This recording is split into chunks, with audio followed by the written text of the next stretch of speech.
Hello everyone, thank you for joining me on another video. What I want to do today is one of my favorite subjects, which is the sunflower, and I want to use the items that came in the kit. So that means the 4x6 panel, I have one of those here, and I have the paint. So disregard some of these paints because of course I was painting a sunflower earlier. But what you have in the kit is the yellow. I'm going to use some yellow, some black, and you'll need of course some white. That is in your kit. Some blue. I'm going to put some white there. And some red. So since you don't have any brown in the kit and the center of the sunflower is the brown and the black, you're going to need some purple. So that's why I have a little red here on the palette. I'm going to mix some of the red and the blue to give you the purple, and then you're going to mix it with a little of the yellow, which is its complementary color, and it'll go to a brown for you. I have the white here. The white I'm going to use with the blue, and I don't have any brushes, so what I did was I grabbed a couple of Q-tips. So I'm going to use the Q-tips with this. And if you are near some plastic or some saran wrap, you want to use that, of course. So I'm going to grab a piece of saran wrap, and that is to do the background. But you, of course, can just use a piece of plastic bag. So this is just a little small piece because it's a really small canvas, and all I'm going to do is take a little touch. That is too much blue, so I'm going to wipe some of that off. I don't need that much blue. You need very little blue, and well, I need a little bit more than that. I'm going to try not to make this camera move so much. And I don't just want this pattern. Remember, we want to vary the pattern, but I don't want it to cover all of the white either, because it'll give like the look of clouds, if you will. I don't really need it all over here, but I'm getting a little carried away, so I'll stop there. And that's all I need that for. And you can let this dry in between if you like. If not, we just go right at it. So let me go ahead and mix this blue and red for the brown. I'm going to need a good bit of it. Not too much red, because remember that red is overpowering. And when you see it go to a decent looking purple, I'm going to take a different Q-tip and scoop out some of that yellow and put it over here. And the reason being is because I don't want to totally color that yellow over there. We need the yellow by itself. And there you have it. Just trust me on that. It's going to give you the brown that you need. It goes to almost a raw umber looking color. It's a greenish looking brown, but it'll work for our purposes. And if it looks a little too green, that means add a little bit more red to it.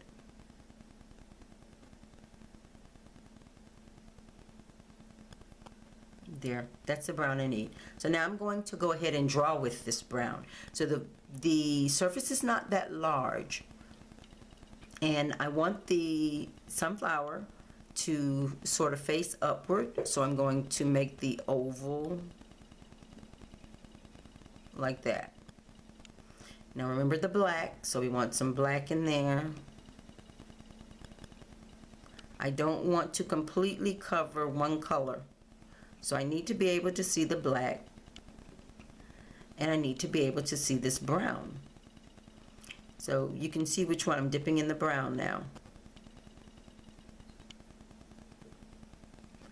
Remember, this doesn't need to be perfect. So now I am going to, it's a weird little thing because I don't think that, one thing about this Q-tip, it doesn't have a fine tip on it. Somewhere up in here, I want a B.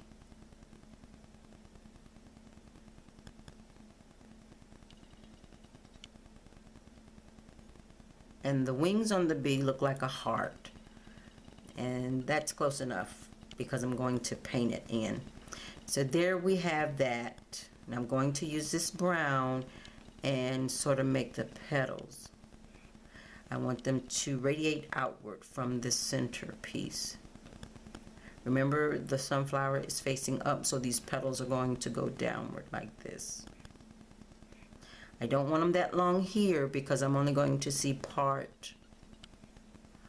I'm only going to see part of it. The other part of the petal. The other part of the petal is going to fold under, and so I will not see all of that. And that's close enough. If I need some more, I can add some more, but that's pretty good right there. I can set that to the side because I have enough of that. Now, you don't have any of this yellow ochre, so I'm not going to use that. However, I'm going to use this yellow right here, and I want to put it on the left side of each petal.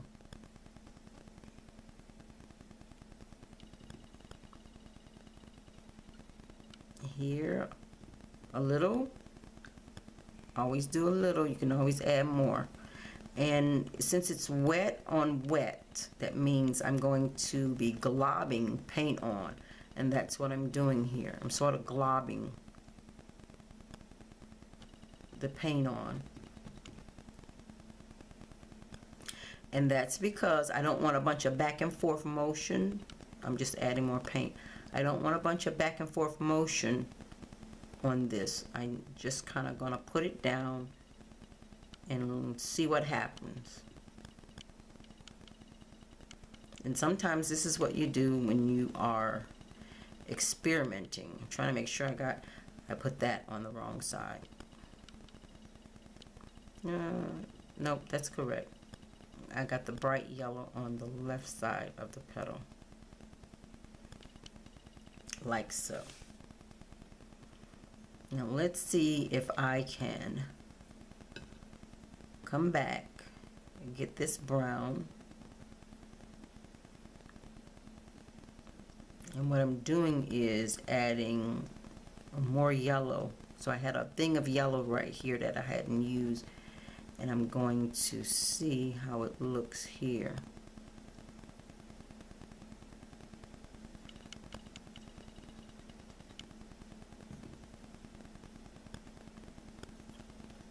And remember, I don't have any yellow ochre, so that's what I'm doing with this.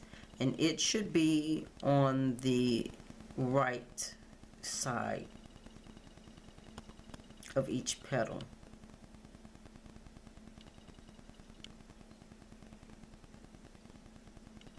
And I'm saying that so that you can keep it straight when it comes time to mixing, which is going to be in just a moment.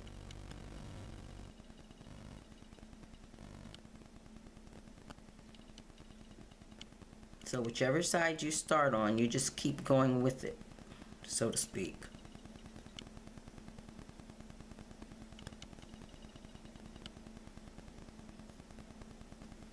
There. Now let's see if I can do this. Now, so I have this here, and I want to go right in between these two. So if you have piled enough paint in there, you'll be able to go between the two colors of each petal and scruff it right down the petal.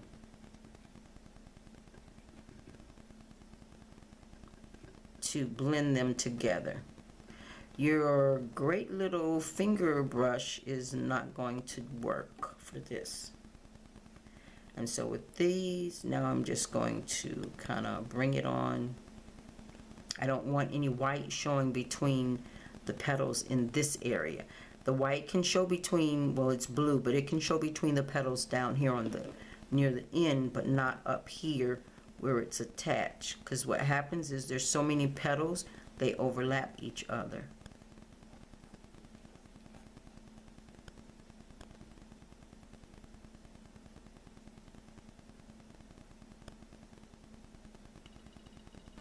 It makes it a dirty looking color is what it's doing. And that's because I didn't have any straight brown. Now I'm following it out. Remember, these petals fold under, so I can see the length of the petals here, but not there.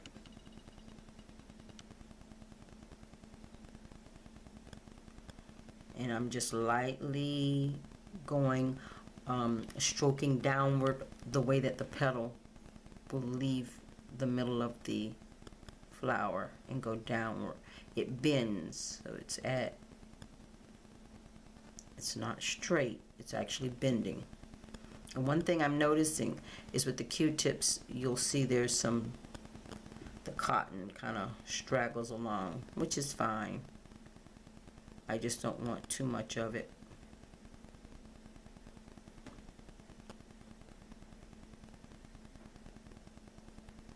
And I'm just rounding these edges here.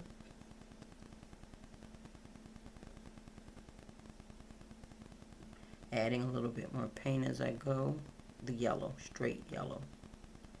Because it's going to mix with that brown that I mixed up there. And what may give us a better brown is mixing red and green. I'm not too sure. But that red and green gives you a brown. However, these are cool colors and I didn't want to introduce that warm brown in with it. But it may work out just perfectly. And now I'm working on the details because I have enough paint down here already. I kind of like the shape of the flower. And I think I like these petals to come out more here, because there's a lot of negative space right there.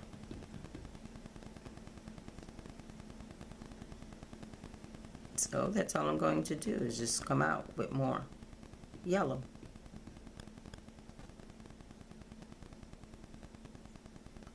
And we'll take away some of that negative space in here.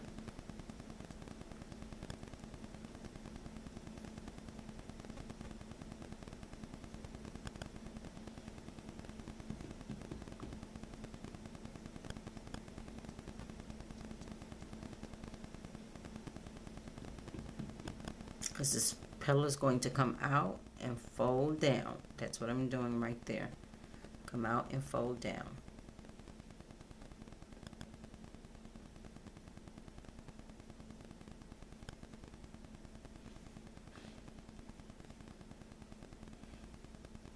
And now these are here, but I just want enough paint to follow that around, which is fine. Once this dries, I can actually come back through here and make more detail work. I don't want these totally perfect and smooth, the petals themselves. I kind of like the texture, the buildup of the paint. You know, I like to feed the canvas. So, I'm thinking I don't want to lose this. I need that blue background to have the, how about we just paint them in here. There he is. And we're going to use the paintbrush, the marker, paint pen, in order to put the details on that, because these Q-tips are too big. That needs to come out. That looks a little bit better when it comes out.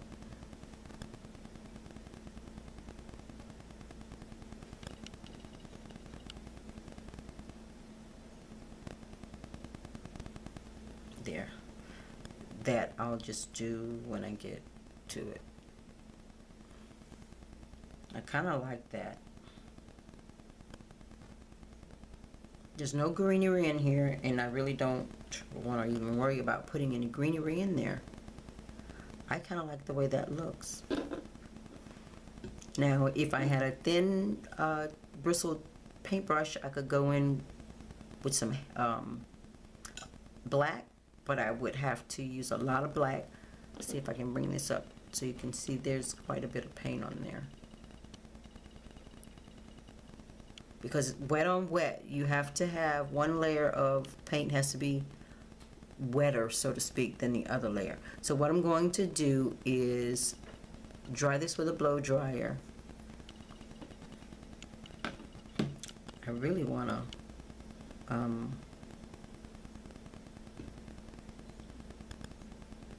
make this a little bigger. Sorry. I'm adding the black in here to make the part that the seeds are on a little larger, and then I'll just add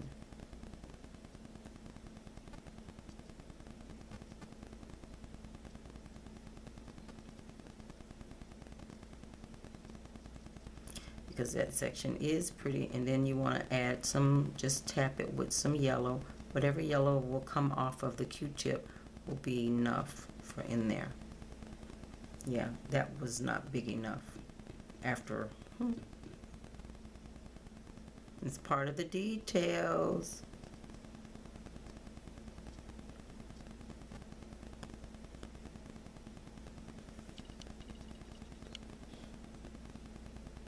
That's a little better.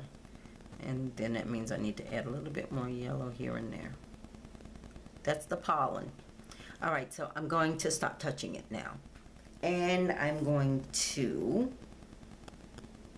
dry it with the hair dryer, the blow dryer. And then I'll be back to try and do some details with the marker pen.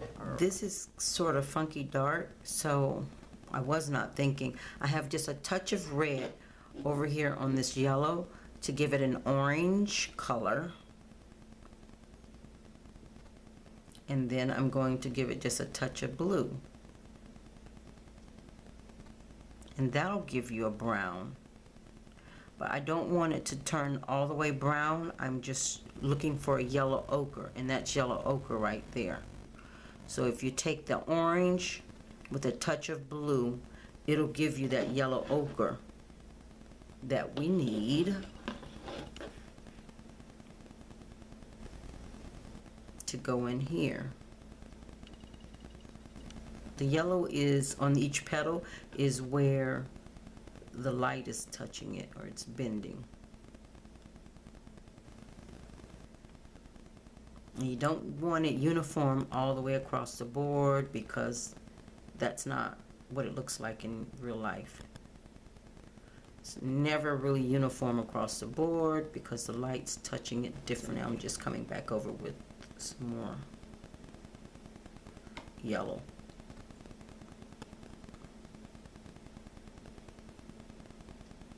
Following the curve of the petal.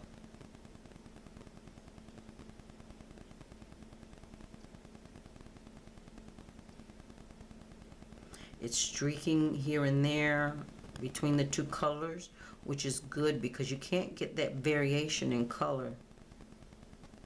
A lot of times, the harder you try to get it, the less you can achieve it. So I'm just running this Q-tip back and forth, lightly touching here and there on each petal. Feeding the canvas, of course. And that little bumblebee, but I'll put a little of the yellow ochre underneath him. Okay, I haven't dried it completely, but I've dried it a good deal. And that's this is that paint marker that I'm going to use. Now here's the bumblebee. Let's see. I'm not good at zooming in with this. Let's see. What can we do?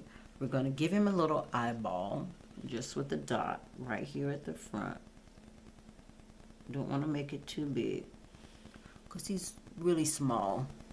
And then I'm going to put two stripes on his body, but I'm going to curve them and pretend it's the stripes, of course, are going around his little body.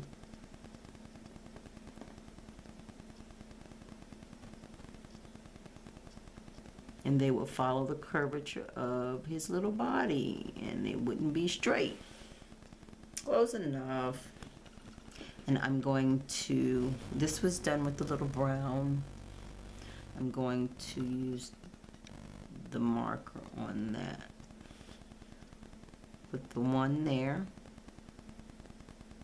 Just touch the top of his body, and then bring this, it looks like a little heart kind of squish coming out of the top part of his body. Now that's a little bumblebee. He's not very detailed. And now I'm just going to, I mean, you can put little legs on him, but I'm not even going to do that. I'm going to pretend he's like a bird. He tucks his legs up when he flies. And now I'm going to use this and just kind of dance it around. Like that's the path he took when he flew there. There. He's just flying and buzzing along. So now I can call that quits. Or I can come in here and touch, find some lines here and there. I'm going to try and zoom back out so you can see. I'm not going to draw, you can outline the whole thing if you like, but I'm not going to do that. I'm going to come from the inside on some, and then like right here, follow the curvature here. Lost and found lines, it's called, which means you find a line, you lose a line.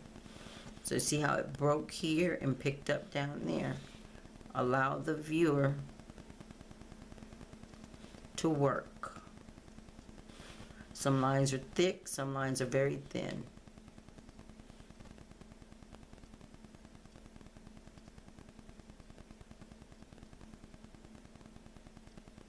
And that's how you do it.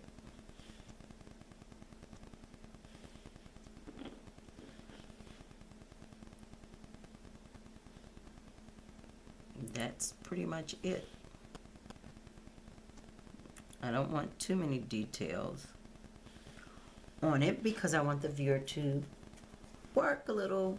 So that's it. And I can sign my name to this. I'm not going to do any more to it.